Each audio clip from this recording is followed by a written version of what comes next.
CERFrance, premier réseau associatif de conseil et d'expertise comptable, présente les 10 étapes de la création.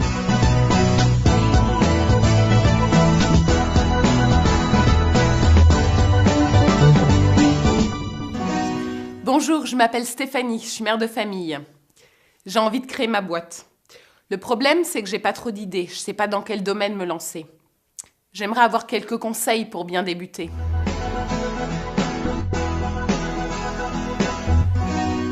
Pour trouver une idée, observez bien ce qui vous entoure. Soyez curieuse et ayez l'esprit critique. Recherchez ce qui pourrait être amélioré, notez ce qui vous complique la vie au quotidien ou ce que vous n'aimez pas faire. Vous allez ainsi identifier des besoins précis et rechercher des solutions pour y répondre. Observez également ce que les autres ont créé, en France ou à l'étranger. Il y a toujours des idées à prendre, à adapter, à creuser ou à transposer.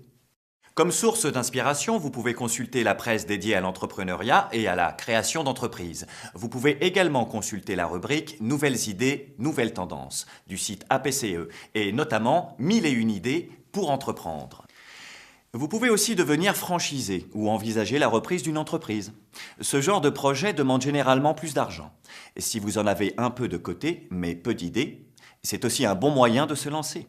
Stéphanie, pour vous aider, je vous invite à vous abonner gratuitement aux lettres de diffusion de l'APCE. Vous y trouverez notamment les dernières tendances et de nombreux conseils. Ça y est, j'ai une idée qui pourrait fonctionner. Mais je ne sais pas ce qu'elle vaut.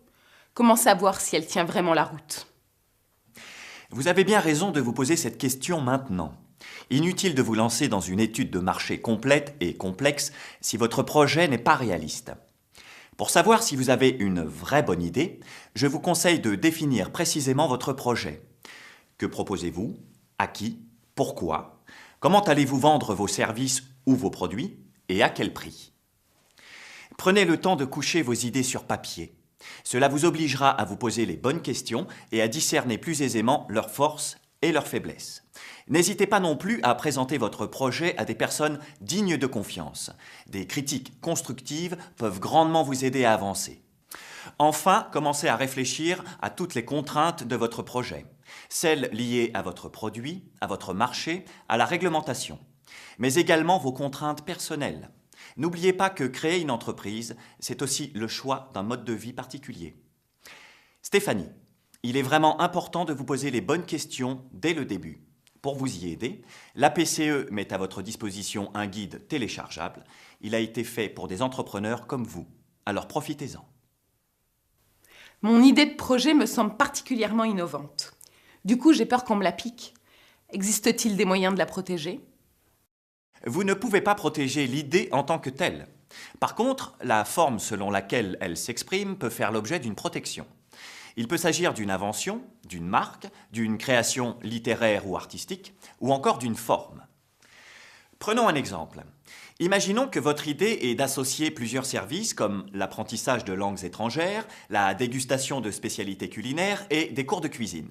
Vous ne pourrez pas empêcher une autre personne de proposer le même service dans votre ville, voire dans votre rue. Par contre, vous pouvez protéger une dénomination originale, un logo, une signature de marque ou une méthode particulière d'apprentissage. Et n'oubliez pas, si vous avez une idée de nom, de réserver rapidement le nom de domaine correspondant qui sera utilisé pour votre site internet. Lisez attentivement nos documents concernant l'idée. Vous y trouverez toutes les informations dont vous avez besoin.